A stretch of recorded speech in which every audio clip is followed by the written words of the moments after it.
नमस्कार दोस्तों, rock circle सफर में एक बार फिर से आपका ज्यादा स्वागत है। हमेशा की तरह इस वीडियो में हम कुछ नया करने जा रहे हैं और उसी के लिए हम मिस्टर राज मिश्रा के साथ आज बैठे हुए हैं और इसी पर चर्चा करेंगे। इस नए एपिसोड में जैसा कि बहुत सारे यूट्यूबर पॉडकास्ट करते हैं, तो मैं भी शुरू किया हूं एक नया पॉडकास्ट और इसमें हम लोगों की मानसिकता को देखेंगे, उनकी मानसिकता क्या है, देश के प्रति क्या लगाव है और वो करना क्या चाहते हैं अपने जीवन। तो इसी के साथ राज मिश्रा जी का स्वागत करते हैं इस नए एपिसोड में। आपका स्वागत है sir. Thank you so much for inviting me here on this platform. I think this is your first episode. Yes sir. तो आपका बहुत बहुत स्वागत, तहे दिल से आपका धन्यवाद मुझे यहाँ पे बुलाने के लिए और मुझे प्लेटफॉर्म देने के लिए। और मैं भी आपसे बहुत गौरवान्वित महसूस करूंगा बात करने के बाद से, क्योंकि मुझे लगता है कि अभी बहुत बड़ी पर्सनालिटी हैं और मुझे काफी बेहतर लगेगा। चलिए शुरू करते हैं। तो जैसा कि दोस्तों आप जानते हैं कि हमने एक और एपिसोड स्टार्ट किया था जिसमें हम लोगों से वर्चुअल बातें करते थे, यानी कि कैमरा में बात करते थे एक प्लेस से दूसरे प्लेस में। उसमें भी राज जी के साथ पहला एपिसोड आया था हमारा और यहाँ पे एक साथ आज मैं बहुत ही ज्यादा खुशी का अनुभूति हो रहा है मुझे कि इनके साथ बैठने का मौका मिला है। तो राज जी, सबसे पहले मैं जानना चाहूंगा कि आप किस तरह से पले हैं, बड़े हैं, कितना संघर्ष हुआ है आपके जीवन में, क्योंकि अभी आपका उम्र लगभग 22 से 23 साल हो रहा होगा, और कितना संघर्ष किया अपने जीवन में, क्योंकि मैंने आपकी छवि देखी है और उस छवि में बहुत चीज छलकता है। जैसे कि एक शायर दिखता है मुझे जो कि एक बेहतरीन बहुत डूबा हुआ चीज उभर मतलब निकाल के लाते हैं और लोगों के बीच पेश करते हैं आप। जी बिल्कुल। तो जैसा कि आपको बता दूं, मेरा उम्र 22-23 साल नहीं, अभी मैं 21 साल का हुआ हूँ।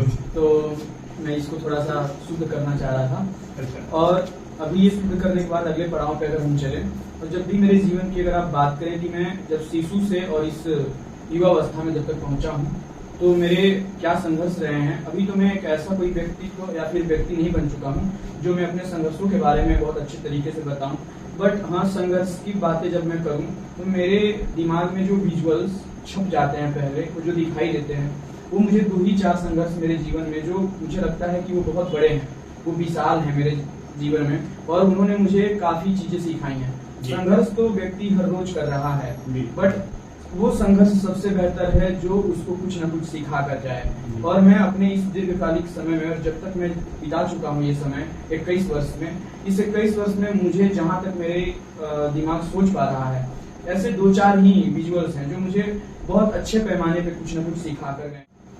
संघर्ष मैं तब करा था जब मैं कुछ यूं ही 5 या 6 साल का था, जब मैं सबसे पहले अपने स्कूल गया था। मुझे वहाँ सबसे पहला संघर्ष यही करना पड़ा था कि बच्चों के बीच में रहकर पढ़ना। मैं 5-6 साल के पहले भी मेरी बुआ जी थी, वो मुझे पढ़ाती थी, बट उसके बाद मैं अकेले पढ़ता था घर पे। लेकिन जब मैं स्कूल में पहुंचा, स्कूल में एक अलग वातावरण और जो वहाँ का एम्बियंट होता है, जो ऑरा होता है, मैं वहाँ पे अपने आप को एडॉप्ट करने में पहले 2-3 महीने बड़ा असमर्थ था। लेकिन उसके बाद से चीजें कुछ मेरे अनुकूल चलने लगी, जहाँ पे मुझे तवज्जो मिलने लगी, मैं पढ़ने में बेहतर व्यक्ति था। तो जिसके वजह से मुझे जब लोगों की शाबाशी और लोगों का प्यार, स्नेह मुझे मिला, मुझे लगता है कि वो मेरे लिए सबसे बेहतर समय था। और हर एक संघर्ष के बाद से एक प्यार आता है, वो प्यार उमड़ कर आता है आपके लिए, और वो प्यार जो था मुझे संभाला। और वो जो संघर्ष था मेरे लिए यही था कि उन लोगों से डील करना मैं नहीं कर पा रहा था। कोई बच्चा मेरे गांव के बगल का ही था, कोई बच्चा मेरे गांव के खुद का ही था, कोई बच्चा मेरे घर के बगल का ही था। वो उस स्कूल में मेरे साथ पढ़ता था और आके बोलता था कि hey Raj, what your name, what is your name, what are you doing. मैं उसे यही बताने में असमर्थ रहता था कि मेरा नाम क्या है। मुझे आता तो सब कुछ था, बट मैं ये बताने में असमर्थ रहता था। लेकिन वो चीजें समय के अनुसार और ये टाइम टू टाइम मैंने सीख लिया कैसे। तो आपको क्या लगता है कि उसमें क्या वजह क्या रही होगी कि आपको घर से ज्यादा प्यार मिलता था जिस वजह से आप उतना लोगों से खुल नहीं पा रहे थे, या फिर घर से ज्यादा प्यार नहीं मिलता था, वो वजह रही? क्या वजह रही कि आपने स्कूल में आप अपने ही सहपाठियों से उस तरह से घुल मिल नहीं पा रहे थे? बिल्कुल, यहाँ बात प्यार की नहीं है, यहाँ बात वातावरण की है। मुझे वातावरण वैसे मेरे घर पे नहीं मिल पा रहे थे जहाँ पे मैं 10 लोगों से एक साथ बातें कर पाऊँ। मेरे घर में लोग कुछ चुनिंदा लोग ही हुआ करते थे उस समय पे, इसीलिए मैं उनसे सभी तरीके से एम्बिवर्ट नहीं होता था। तो मुझे वो वातावरण वहाँ स्कूल में जाके मिला जहाँ पे मैं 50-100 लोगों से मिल पाया और एक साथ में उसके बाद मैं बहुत बेहतरीन बना। मुझे वो चीजें काफी सिखाई हैं और मैं इस समय एक अच्छा स्पीकर के रूप में जाना जाता हूँ। तो आपने देखा होगा बहुत सारे वीडियो में राज जी राज करते हैं हमारे वीडियो में और अपनी कहानियों से लोगों को क्या ये दिल तक जाते हैं। और इसी के बीच में चाहूंगा कि राज भाई एक अपनी शायरी से इस महफिल को जमाएं। आपने मुझसे फरमाइश किया कि मेरे कुछ शायरी आपके समक्ष होने चाहिए इस टाइम पे, तो सुना सकता हूँ और सुनाने का कोशिश भी। जी जी बिल्कुल, आप जी हमारे दर्शक भी चाहेंगे कि इस शायरी को दिल से सुने, क्योंकि राज करेंगे आपके दिलों पे राज। तो एक शायरी मैंने तभी लिखा था कि एक ऐसा होता है कि मैं अकेला हूँ और वो वक्त हो सकता है मेरा जो सहपाठी बन सके, वो मेरे पेरेंट्स हो सकते हैं, मेरे मम्मी पापा मेरी बहन, मेरे दोस्त हो सकते हैं वो लोग, मेरे लिए कोई एक लड़की हो सकती है जी, जो मेरे लिए वो वजह बने, प्रेमिका जी, जो मुझे वो चीज सिखा पाए, जब मैं कभी बिखरने लगूं वो मुझे सजा पाए। वाह। वो पेरेंट्स, सहपाठी, मेरा टाइम हो सकता है, मेरा प्रेमिका हो सकती है, या मेरी बहन, मेरे भाई और मेरे दोस्त हो सकते हैं, मेरे मित्र हो सकते हैं। तो मैं उनके लिए लिखा था कुछ वर्ड जी कि अगर बिखर जाऊं कभी तो मुझे सजाती रहना, वाह। अगर बिखर जाऊं मुझे तो कभी सजाती रहना, अगर प्यार में ज्यादा खुश हो गया तो बेशक सताती रहना। वाह भाई वाह। अगर बिखर जाऊं कभी तो मुझे सजाती रहना, अगर प्यार में ज्यादा खुश हो गया तो बेशक सताती रहना। कभी जो मेरी तमन्ना हुई तुमसे मिलने की, कभी जो मेरी तमन्ना हुई तुमसे मिलने की, तुम्हारे रूबरू आकर आंखें मिलाने की, तो ये राज तुम मुझे देख के बस मुस्कुराती रहना। वाह भाई तुम वाह। मुझे देख के बस मुस्कुराती रहना। Great, amazing Shayari from mister Raj. Thank you so much, बहुत बहुत धन्यवाद। तो राज जी, बीच बीच में हम शायरी का आनंद लेते रहेंगे। हमारे मतलब जो व्यूअर्स हैं वो भी आपकी शायरी का अंदाज मजा लेते रहेंगे, लेकिन उसके मैं टॉपिक फिर से वापस लौटूंगा। और इस बीच में एक क्वेश्चन मेरे दिमाग में चल रहा था जब आप अपनी शायरी रख रहे थे, तो एक क्वेश्चन था कि आप किस तरह से, जैसे कि आपने जो भी अपने बचपन में महसूस किया, तो आप क्या चीज चाहेंगे कि आपके परिवार में, यानी आपके माता पिता या फिर आपके जो परिवार में कुछ बदलाव होनी चाहिए? मेरे परिवार में तो नहीं, जो बदलाव होने थे वो हो गए। मैं तो वो जी चुका वो समय ना, अब क्या वो बदलाव, अब मुझे मेरे चाहने वाले सभी चीजें हैं। अच्छा। और एक समय के बाद तो एक समय के बाद क्या होता है कि उस समय पड़ाव के बाद ना वो व्यक्ति क्या करता है कि उसको अकेला रहना ही पसंद होता है जी। और मुझे लगता है कि मैं उस समय में हूँ अभी, मेरा लिए वो पड़ाव चल रहा है।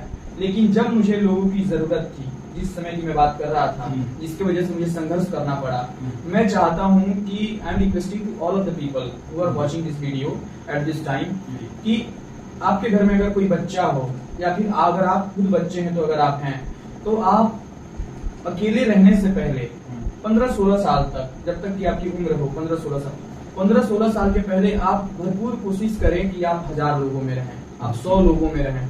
आपके दोस्त ना हो फिर भी दोस्त बनाएं, आपके परिवार वाले कोई ना हो, आपके घर में सिर्फ आपके माता पिता हों, दूसरे के दोस्त के मम्मी पापा को आप माता पिता बोलें, और वहां पे आप आंटी अंकल बोल के उनसे मिलें, कई लोगों से मिलें, लड़कियों से मिलें, आप बड़े लोगों से मिलें, सबसे बात व्यवहार कैसे रखते हैं वो सारी चीजें कर पाएगा, अपने आप को दिखा पाएंगे, लोगों के बीच में रह पाएंगे, ताकि एक ताकत मिलता है कि लोग अगर बच्चा से लोगों के बीच में रहता है, एक ताकत उभर के आता है और वो ताकत उनको संघर्ष करने की क्षमता बढ़ाता है। जिंदगी का पहला पड़ाव कुछ सीखने का अगर है तो लोगों से बात करने का है, लोगों के समक्ष अपनी बातें रखने का है। एक बातें चलती हैं कि जो बिना किताब के पढ़ी जाती है उसे जिंदगी कहते हैं। अरे वाह। और उसके पहले पड़ाव में हमारा यह काल आता है जिस काल में हम लोगों से मिलते हैं और वहां पे अपनी बातें रखने की कोशिश करते हैं, वो हम लोग के जीवन का पहला पड़ाव होता है। जी जी। तो राज जी, मैं एक क्वेश्चन आपसे जानना चाहूंगा कि अगर आप पिता बनते हैं, आप भगवान करे कि आप यथाशीघ्र आप पिता बने, लेकिन आप पिता बनेंगे तो कैसी बदलाव आप अपने अंदर लाएंगे एज अ फादर? खैर, आपने जो बोला बातें कि यथाशीघ्र बने, भगवान न करे कि यथाशीघ्र बने, मैं बहुत अभी ऐसा कोई सीन नहीं है और ना सोचता हूँ अभी। हाँ, मैं ना पिता बनूंगा और कैसे अपने अंदर क्या बदलाव लाऊंगा मैं इसके बारे में तो नहीं बता सकता। नहीं, जिस तरह से आपने अपने मैं समझ रहा हूँ जी, बट मैं अगर एक कोई पिता है तो उसको कैसे रहना चाहिए, उस आइडियलिज्म स्ट्रक्चर को, उस आइडियलिज्म पिक्चराइजेशन को मैं बता सकता हूँ कि वो कैसा होना चाहिए। लेकिन एक जो पिता है, वो पिता है क्या? सबसे पहली बात वो है, पिता वो नहीं है जो सिर्फ बच्चा पैदा कर ले रहा है, वो पिता नहीं है। पिता is totally equal to the responsibility. कहते हैं कि जो बच्चा होता है, अगर अपने पिता का जो शूज है, जूता है, अगर उस बच्चे के पैर में आने लग जाए तो ऐसा माना जाता है कि वो पिता इतना रिस्पॉन्सिबिलिटी निभा रहा है और पिता इतना रिस्पॉन्सिबल हो गया है, इसके मतलब वो भी पिता हो गया है। तो कहने का मतलब ये है कि पिता एक आदमी नहीं है, पिता एक नाम नहीं है, पिता एक सिर्फ बच्चा हो जाने के बाद से देने वाला और पुकारने वाला नाम नहीं है। पिता एक टाइटल है, जो व्यक्ति एक आचरण है, एक कैरेक्टर है, एक चरित्र है, जो व्यक्ति अपना रिस्पॉन्सिबिलिटी साथ साथ दूसरों का रिस्पॉन्सिबिलिटी और सबके चेहरे पे खुशी लाने की वजह जो कैरेक्टर बन रहा है, उसे हम लोग पिता बोलते हैं। पिता वो नहीं है जो कि वो बच्चा पैदा कर ले और उसके बाद से वो सोचे कि मुझे कल से लोग पिता बोलेंगे, मुझे कोई लड़का कल से पापा बोलेगा। क्या बात है, क्या गहरी बातें। पिता वो है जो रिस्पॉन्सिबिलिटी देख रहा है, जो जिम्मेदारियां निभा रहा है घर की। अगर वो कोई 10 साल का लड़का है और अगर अपने घर की रिस्पॉन्सिबिलिटी देख रहा है तो वह पिता है। Of course. वो क्यों? मैंने एक शायरी 2 लाइन की पंक्ति लिखी थी, मैं शायर तो हूँ नहीं, लेकिन मैं बीच में चिपकाना चाहूंगा यहाँ पे कि मुझे ख्वाहिश नहीं कि मैं बड़ा बनूं, मुझे ख्वाहिश नहीं कि मैं बड़ा बनूं, परंतु बाप को देख करके बेटा होते हुए भी मैं बाप होने लगा। बहुत बढ़िया। इस तरह की जो चीजें हैं ना, बाप सब लोग बोलते हैं ना, इसको डिफाइन कैसे किया जाए समझ नहीं आता। अपने बाप को जब हम देखते हैं ना तो लगता है कि नहीं यार, भले कुछ नहीं किए हो, लेकिन एक संस्कार, एक समझदारी जो हमारे अंदर उन्होंने दिया, इसके लिए तो सैल्यूट है उनको, हर पिता को जिन्होंने अपनी समझदारी को समझते हैं, अपनी रिस्पॉन्सिबिलिटी को समझते हैं, उनको सैल्यूट है। तो राज जी, इस पड़ाव में आगे बढ़ते हुए मैं एक चीज जानना चाहूंगा कि संघर्ष को किस तरह से आप परिभाषित करना चाहेंगे? संघर्ष को जी, संघर्ष आजकल के सारे युवा और सभी देशवासी, सभी लोगों को देखा जाए, अगर उनके दिमाग और उनके पर्सपेक्टिव से देखा जाए कि संघर्ष क्या है, वो लोग संघर्ष को परिभाषित करते समय और संघर्ष करते समय उसको एक निगेटिव सेंस में ले रहे हैं कि मुझे संघर्ष करना पड़ रहा है, मुझे दिन भर ये करना पड़ रहा है, मुझे ये काम करने पड़ रहे हैं, मुझे पैसे नहीं मिल रहे हैं। संघर्ष एक जरिया है, it is a medium from which you can get a lot of things. आप यहाँ से बहुत चीजें सीख सकते हैं। संघर्ष एक मीडियम है आपको बहुत चीजें सिखाने का, जो आप एक नॉर्मल व्यक्ति होके और एक नॉर्मल काम करके, जो रोजमर्रा की जिंदगी में काम करते हुए, उससे आप नहीं सीख सकते हैं। आप इस कुर्सी पे बैठ के जो चीजें नहीं सीख सकते हैं, उससे कुछ 2 कदम ऊपर सिखाने वाला, 2 कदम आगे सिखाने वाला जो मीडियम है, जो पाथ है, जो जरिया है, वो संघर्ष है। तो everybody I think they should go towards the संघर्ष। उनको संघर्ष के थ्रू जाना चाहिए, हमेशा जाना चाहिए, हर व्यक्ति को जाना चाहिए और इसको पॉजिटिव में लें। जब भी आपको लगे कि जीवन में संघर्ष आ रहा है तो मुस्कुराइए। अरे वाह। जब भी आपको लग रहा है कि जीवन अब संघर्ष में आने वाला है या जीवन अब संघर्ष को गुजरते हुए देखने वाला है तो मुस्कुराइए, तब खुश होइए, क्योंकि वो जो जीवन है वो शायद कोई दूसरा नहीं जी पा रहा है, वो संघर्ष किसी दूसरे व्यक्ति के जीवन में नहीं आ रहा है, बट आपके में आ गया। अगर उनसे पहले आ रहा है तो इसके लिए भी मुस्कुराइए। भाग्यशाली हैं आप बहुत भाग्यशाली हैं। जी हाँ दोस्तों, अगर संघर्ष शब्द जैसे ही मैं बोलता हूँ, मैं अभी कुछ नहीं हुआ, आप जैसा कि जानते हैं, लेकिन कहीं ना कहीं एक एनर्जी पैदा होता है, शरीर की रोएं खड़े हो जाते हैं, क्योंकि आज तक जितने भी लोगों ने अपने जीवन में कितने भी बड़े कारनामे किए हैं, उनका जीवन आप जाकर देखेंगे तो संघर्षों से लथपथ है। तो दोस्तों, अगर संघर्ष आपके जीवन में आ रहा है, आप उनके बगल से गुजर रहे हैं, तो चाहिए कि बुलाइए संघर्ष, और उस संघर्ष को करके आप अपने नाम को यहां से लेकर यहां तक ले जा सकते हैं। तो राज जी, बहुत मजा आ रहा है इस एपिसोड में और मैं बहुत ही ज्यादा एक्साइटेड हूँ। अभी बहुत सारी बातें करेंगे इसमें, तो पानी लेंगे क्या? बिल्कुल पानी लेंगे, थोड़ा सा पानी लिया जाए। आपसे आगे की बातें करते रहेंगे। इसी बीच में चाहता हूँ कि आपकी दूसरी शायरी पेश हो, यहाँ पे लोग फिर से मतलब खिल उठे। कर रहे हैं कि मेरी शायरी सुनने के लिए एक शायरी आपने बीच में, मेरा शायद इंट्रोडक्शन में कुछ आपको संशोधन करने की जरूरत है जी।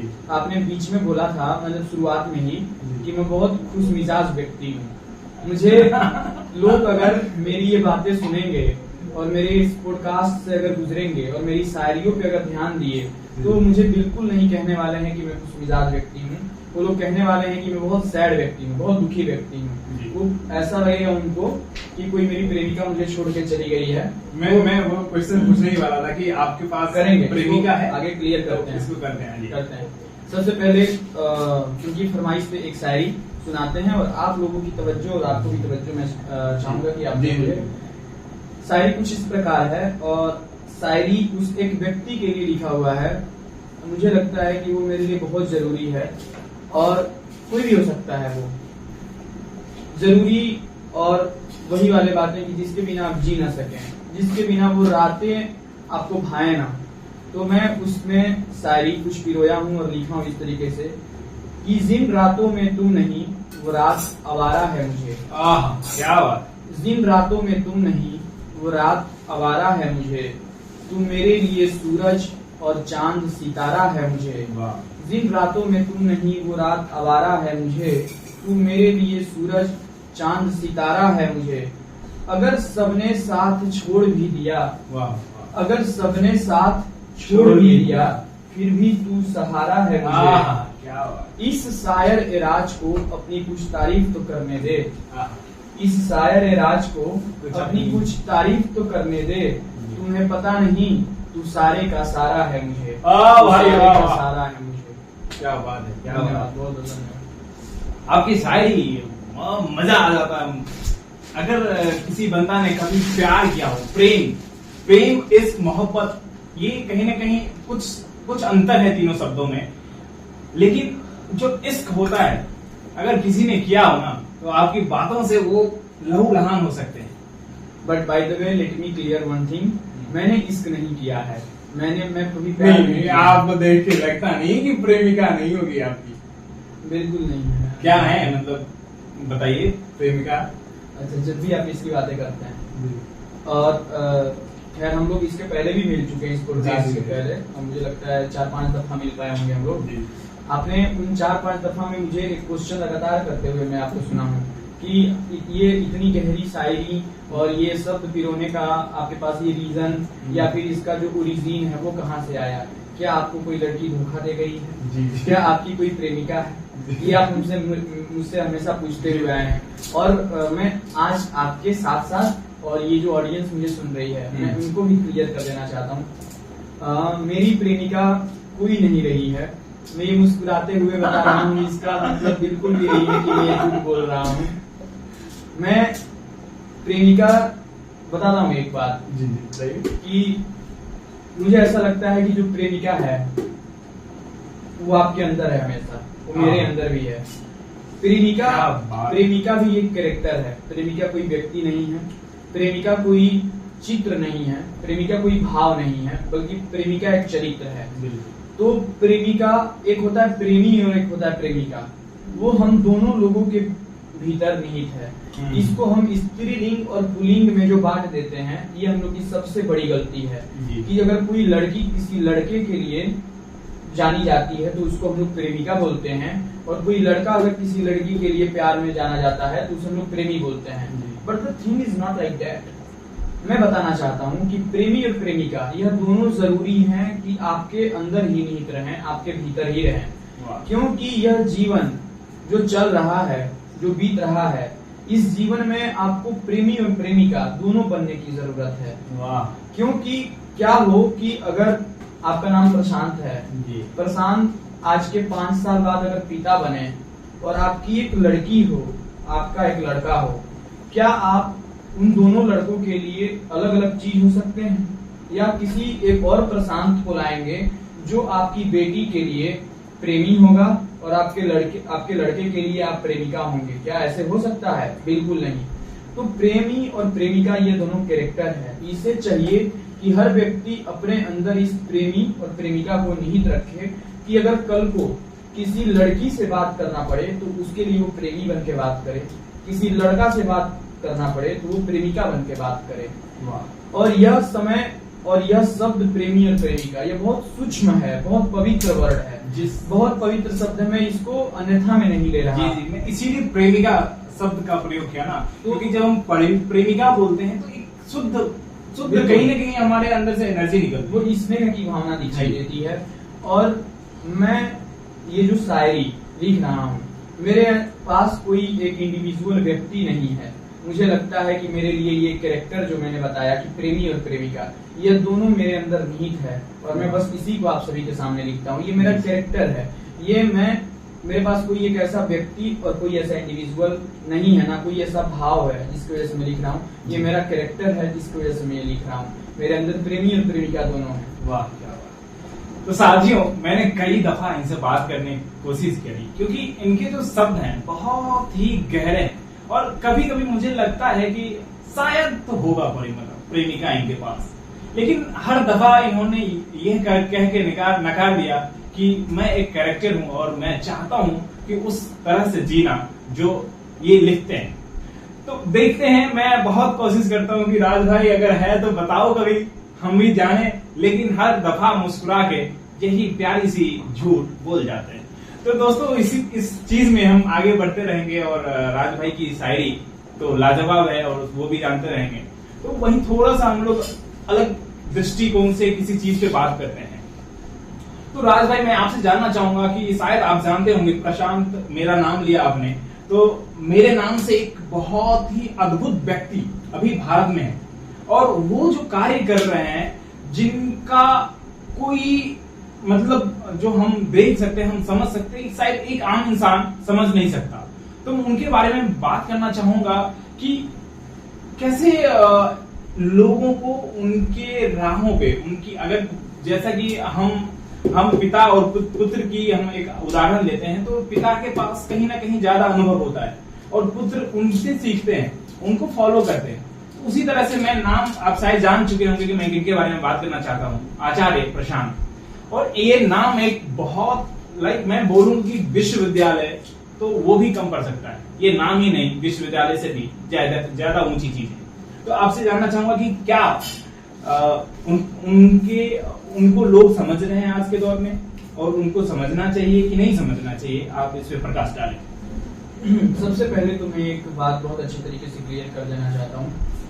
आचार्य प्रशांत जी, मुझे लगता है कि मैं उनको पिछले 3 साल से सुनते हुए आ रहा हूँ जी। जब उनके फॉलोअर्स या सब्सक्राइबर कुछ 6000 या 7000 हुआ करते थे, तब से मैं उनको सुन रहा हूँ।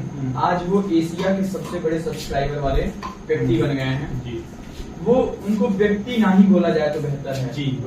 उनको एक संस्था बोली जाए जी। उनको एक प्रचारक बोला जाए, उनको एक बहुत विद्वान व्यक्ति बोला जाए तो सही है। उनको एक संस्था ही समझा जाए तो बेहतर है जी। वो जो काम कर रहे हैं व्यक्ति लोगों के लिए, इस पूरे विश्व के लिए, वो अद्भुत है, बहुत अद्भुत है। अद्भुत इतना है कि लोगों की इतनी जिंदगी चेंज हो रही है जी। सबसे पहले तो जो महिला सशक्तिकरण के लिए जो उनकी आवाजें हैं वो बहुत अद्भुत हैं और हम युवा के लिए बहुत बेहतर है, बहुत अद्भुत है। उनको अगर मैं अपने शब्दों में परिभाषित करने का कोशिश करूं तो मुझे ऐसा व्यक्ति नहीं मिला है अभी तक कोई।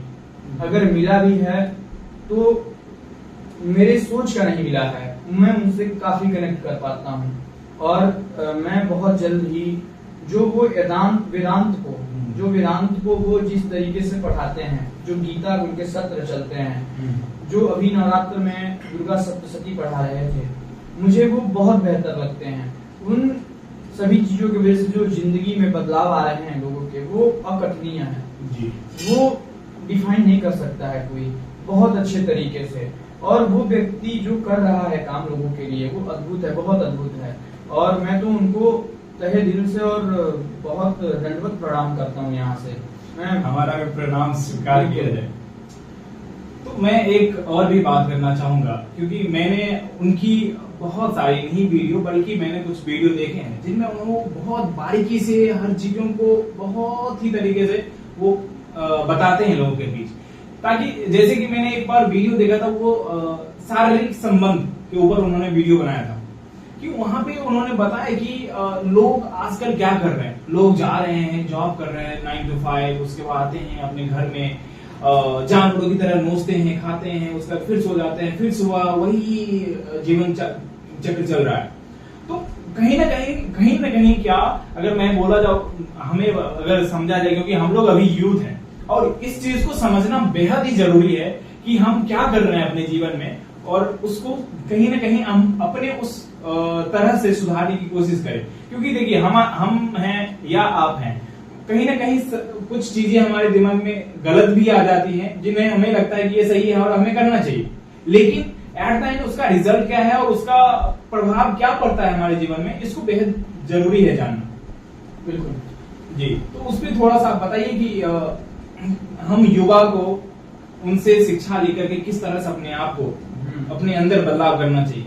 बिल्कुल, आपने जिस तरीके से बताया कि उन्होंने एक वीडियो माध्यम से बताने की कोशिश करी है कि शारीरिक संबंध पे, कि आजकल के युवा अवस्था में जो लोग हैं, या फिर युवा ही नहीं, उनको जो अधेड़ उम्र के लोगों को भी कहा जा सके, जो कॉर्पोरेट में नौकरी कर रहे हैं या फिर अपने जीवन काल में बहुत ग्रस्त हैं, चीजें उनके चल रही हैं, उसके बाद वो आते हैं रात, और मतलब जब भी उनको वक्त मिले वो आने के बाद उन्हीं पेचीदा माइंड के साथ वो शारीरिक संबंध, वो जो नोच खाते हैं, जो आपने वो वर्डिंग्स को यूज करा और उन्होंने सर में भी करा है, आचार्य जी ने, वो चीजें ये नेगेटिव साइन तो कर रही हैं, लोगों को बुरा तो लग रहा है, बट ये बहुत बड़ा सच है जी। लोगों को हर चीज में एक ऑनेस्टी, एक ईमानदारी, एक लहजा, एक बर्ताव, एक एहतराम, जिसको हम लोग रिस्पेक्ट बोलते हैं, वो होना जरूरी है। क्या हो अगर आप शारीरिक संबंध भी एक रिस्पेक्ट से बनाएं किसी से, वो कितनी बेहतर बातें होंगी।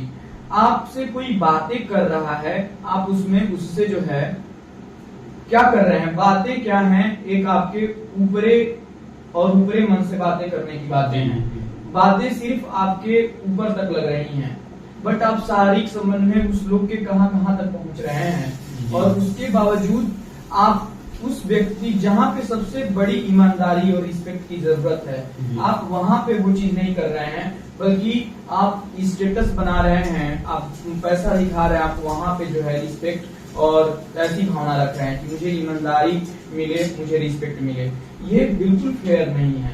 अगर आप उस चीज पे ईमानदारी, अगर किसी व्यक्ति को, अगर मैं एक कुछ दायरों में सेट करूं कि वो व्यक्ति ईमानदार और रिस्पेक्ट देने के भाव में किस लेवल पे आता है, कितने नंबर पाता है, तो सबसे पहले मेरा अगर आकलन करने का जरिया होगा और उसके लिए मेरा पहला प्रश्न होगा वो यही होगा कि क्या जब आप शारीरिक संबंध बनाते हुए किसी व्यक्ति को देख रहे हैं, या खुद को भी अगर उस जगह पे रखकर देख रहे हैं, क्या आप इसकी अनुभूति है, क्या आप इतने अवेयर हैं, क्या आप इतने कॉन्शियस हैं कि आप जो है उस समय पर भी ईमानदारी और रिस्पेक्ट की भावना रखे रहेंगे।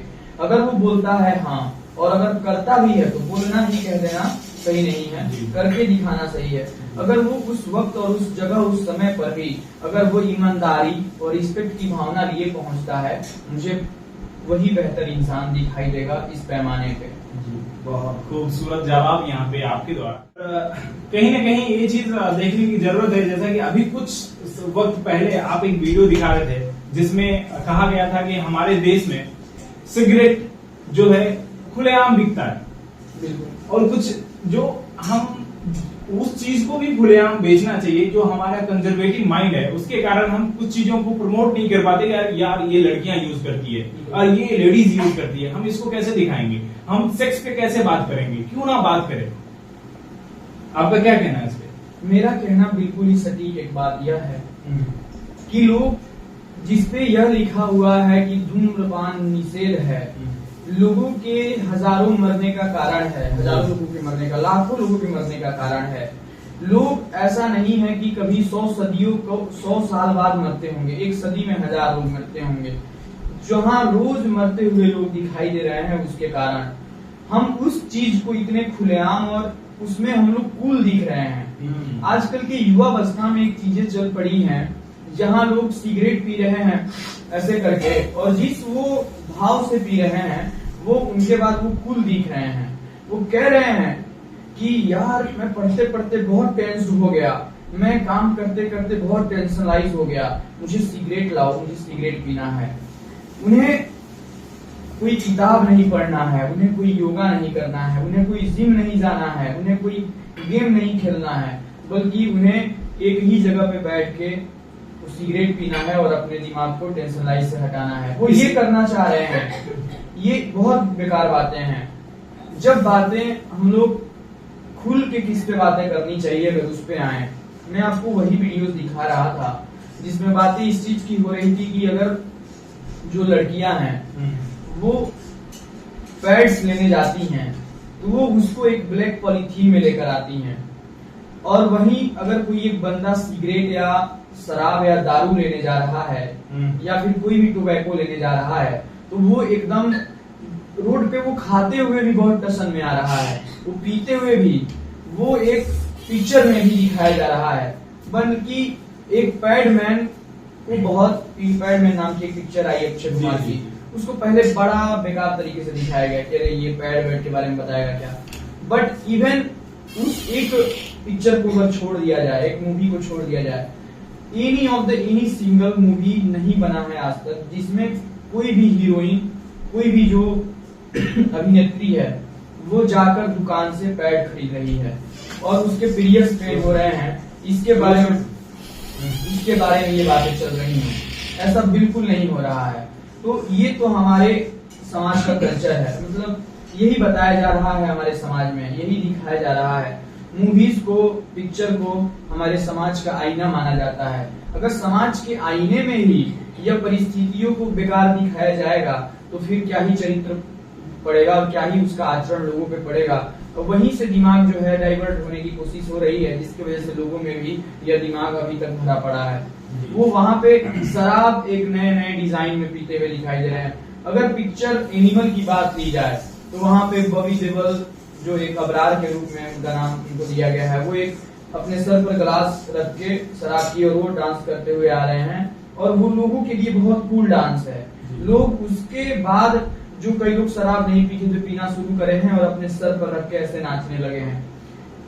सोचिए ये कितनी बुरी बातें हैं। अगर वही कोई अभिनेत्री खुलेआम जाती और पैड्स मांग के खरीद कर लाती शॉपकीपर से, किसी किराने के स्टोर से, और इसको अगर किसी पिक्चर में दिखाया जाता तो यह देशवासियों के लिए, यह अपने भारत के उन सभी लड़कियों के लिए कितना सहज हो जाता कि वो भी एक शॉपकीपर के पास एक दुकान पे जाती और पैड खरीद कर लाती, अन्यथा वो अपने ब्लैक पॉलिथीन में नहीं, वो खुलेआम लाती। राज जी, मैं आपसे यहाँ पे असहमत रहूंगा। क्यों हम अगर एक अभिनेत्री जाकर के हमें ये दिखाती है कि हमें शॉपकीपर से जाके ये लिया, हम उन पे क्यों, उनको देखकर क्यों ये हो? हमारी जो बहनें हैं जो आम लोगों की तरह रह रही है, कि मतलब हमारे जैसे हम लोग आम आदमी हैं, हमारे तरह जो हमारी बहनें हैं वो लोग क्यों ना उस तरह से करें? हमें अभिनेत्री और अभिनेता को देखने की क्या आवश्यकता है इस दौर में? देखने की बातों पे बिल्कुल नहीं। और मैं एक और चीज मैं इस पे यहाँ पे कहना चाहूंगा कि आज के दौर में लड़कियों, अब लड़कों की बात होती है कि चलो ठीक है, आपने जैसे हम भी उसमें सहमत हैं आपके, आजकल लड़कियां सिगरेट पीती है। अब उनको सिगरेट पीने में कोई आपत्ति नहीं है, उनको सिगरेट पीने में कोई लज्जा नहीं है, लेकिन उनको पैड खरीदने में लज्जा है। ये कैसी बला है? मैं एक बात बताता हूँ कि जैसा कि आपने बताया कि अभिनेत्री ही खरीदे, ये कोई जरूरी थोड़ी है। हम आम लोगों को भी खरीदना चाहिए और लोगों को बताना चाहिए कि आप भी जाके खरीदें। नहीं, मैं बातें पहले बताया कि जो पिक्चर होते हैं, जो सिनेमा होते हैं, वो हमारे समाज के आईना होते हैं। आप यहाँ पे अगर हमारी कोई बहन है, वो पड़ोस की मीना आंटी को नहीं देख रही है बैठे बैठे इस घर में कि मीना आंटी क्या करने गई हैं अभी अपने घर से बाहर, बट हमारी बहन इस घर में बैठकर और एलईडी टीवी पे यह जरूर देख पा रही है कि ऐश्वर्या राय और दीपिका पादुकोण और कृति सेनन क्या खरीदने उस मूवी में जा रही है। इसका इम्पैक्ट है बातों पे। अगर वो इम्पैक्ट अगर कोई आम व्यक्ति खरीद रहा है तो यह बहुत सूक्ष्म और बहुत कम पॉसिबिलिटी है कि घर में बैठे बहनों को पता चल पाए कि वो क्या कर रहा है आदमी, ठीक है। लेकिन अगर वही चीज अगर पिक्चर में दिखाया जाए तो कितनी बेहतर बातें होंगी कि वो एक ही बार के पिक्चर को बनाए हुए हजारों करोड़ों लोग देख पा रहे हैं और समझ पा रहे हैं कि मुझे बहुत सहज तरीके से खरीद लेना चाहिए। सो we should require to that type of awareness into the all the people. Yeah. आपकी बातें मुझे बहुत दिल तक छू गई, जहाँ पे आपने बताया कि जो हमारी चित्रकला है, यानी कि मूवी जिसको हम लोग बोलते हैं, जिनको फिल्में बोलते हैं, वो हमारे लिए आईना की काम करते हैं। लेकिन आपको भी पता है हम कितना सच्चाई, जैसा कि हमारे घर में भी आईना है, हम आईने में जाके कितना सच्चाई देखते हैं, और सच्चाई देखने की उत्सुकता कितने लोगों में है, ये बहुत कम ही लोगों में देखा जाता है कि आप अपनी सच्चाई देखें। जैसा कि मैं अगर बताऊं कि मैं बुरा हूं और मैंने गया देखने, मैं नहीं देखूंगा। अगर कोई देखता है तो वो ठीक है, वो चलो वो बदल सकता है। लेकिन आज के दौर में कितने लोग हैं जो अपने बारे में, चलो हमने सबकी बुराइयां तो देख लिया, चलो वो आदमी है ना राज भाई, बहुत बुरी बातें करते हैं, बुरी बुरी कर्म है इनके, लेकिन हमारे क्या कर्म हैं हम उनको ही नहीं देख रहे हैं। बिल्कुल, मैं इसी के लिए जब भी बातें ऐसी आती हैं कि आप अपने सजन में नहीं देख रहे हो, दूसरों के गिरेबान में झांक रहे हो, इस बातों पे हमेशा से बहुत पहले का एक रूल चलता हुआ आता है कि जब भी हम किसी दूसरे पे से उंगलियां उठाते हैं तो एक उंगली तो उसके तरफ जाती है, उसके पहले 3 उंगली हमारे तरफ आती है। अपने आप को देखो। और हर व्यक्ति क्यों त्राहिमाम इस जीवन में कर रहा है, क्योंकि वो सच्चाई के रास्ते पे नहीं चल रहा है, वो सच को फॉलो नहीं कर रहा है, वो तैयार नहीं है कि वो सच को देख पाए। जैसा कि आपने कहा कि वो क्यों ही देखेगा अपने सच को। उसने अगर कोई बुरे कर्म करे हैं अपने भूतकाल में तो वो नहीं देखना चाह रहा है, तो यह उसकी सबसे बड़ी गलती है। अगर उसने कुछ करा ही है तो तुम ही जिम्मेदार रहे हो अपने भूतकाल में उस काम को करने को, अंजाम देने को। खड़े रहो ना उसके साथ, क्या गलती है? भगवान और लोगों ने माफी मांगना तो सिखाया है, माफी मांग सकते हो। मैं इस बात पे एक नाम लेना चाहूंगा कि एक दौर था, आपने सुना होगा, हम लोगों ने बचपन में वो कहानी सुनी थी, अंगुली मार डाकू वाला, जिन्होंने कितनी हत्याएं की, और उनका एक टारगेट था। जैसा कि आज के दौर में कॉर्पोरेट सेक्टरों का टारगेट होता है कि महीने में इतनी कत्ल तो करने, दैट मीन्स वो प्रोडक्ट को वो सेल तो करने हैं, और उनका भी कुछ यूं ही टारगेट था। लेकिन एक दिन उनकी मुलाकात हमारे बहुत ही सहज गौतम बुद्ध से होती है, और उनकी एक मुलाकात में उनकी सारी मानसिकता बदल गई। एक यहीं पे मुझे बहुत बेहतर, जैसा कि लोग त्राहिमाम कर रहे हैं और सच को नहीं फॉलो कर रहे हैं, सब की जो नींव है जीवन की वो झूठ के बुनियाद पे बनी है, जिसके वजह से सारे लोग ये ना प्रॉब्लम फेस कर रहे हैं। तो इसी पे एक मिर्जा गालिब की शायरी की लाइन है, उन्होंने लिखा है कि उम्र भर गालिब यही भूल करता रहा, उम्र भर गालिब यही भूल करता रहा, धूल चेहरे पर थी और आईना साफ करता रहा। ये बात है। तो लोगों के अंदर बुराइयां हैं और लोग चाहते हैं कि शीशा साफ करता रहूं और अगला वाला मुझे देख के वो अच्छाई बताए। तो राज जी, इस बीच में एक चाहेंगे कि आप अपनी शायरी से लोगों को मोहित करें। बिल्कुल, सुनाता हूँ एक शायरी और बेहतर तरीके से। जी। शायरी कुछ है कि याद आना, अगर किसी की याद आती है, जब आप कोई चीजें महसूस करते हो उसके लिए, और उसको वो व्यक्ति आपके साथ कुछ दीर्घकालिक समय तक रहा होता है या फिर बहुत अल्पकालिक समय तक ही रहा होता है लेकिन बहुत प्रेम में रहा होता है, तो आप उस व्यक्ति को बड़ा मिस करते हो, बड़ा जो है सोचते हो उसके बारे में। तो मैंने उस पे लिखा था कि तेरी बातें शामों में याद आती है। वाह। तेरी बातें शामों में याद आती हैं, तेरी मौजूदगी मकानों में याद आती है, याद आती है वो सारे पल जब तू मेरा हुआ करता था, याद आते हैं वो सारे पल जब तू मेरा हुआ करता था, अगर सोने भी जाऊं तो ये रात, ये नींदें भी रातों से बात जाती हैं, ये नींदें भी रातों से बात जाती हैं। क्या कहने हैं, जिंदाबाद आपकी इस शायरी के लिए। बहुत बहुत धन्यवाद। और हम चाहेंगे कि इस एपिसोड को यहीं पे समाप्त किया जाए और आगे भी कंटिन्यू करते रहेंगे, और कमेंट बॉक्स में आप लोग बताएं कि कैसे बातें लगी। तो दोस्तों एवं हमारे बड़े एवं छोटे प्यारे भाइयों एवं बहनों एवं माताओं, अगर आपको ये वीडियो कहीं ना कहीं अच्छी लगी तो हमारे लिए जरूर अपने बेटा, अपने भाई, अपने दोस्तों के चैनल को सब्सक्राइब एक बार जरूर कीजिए।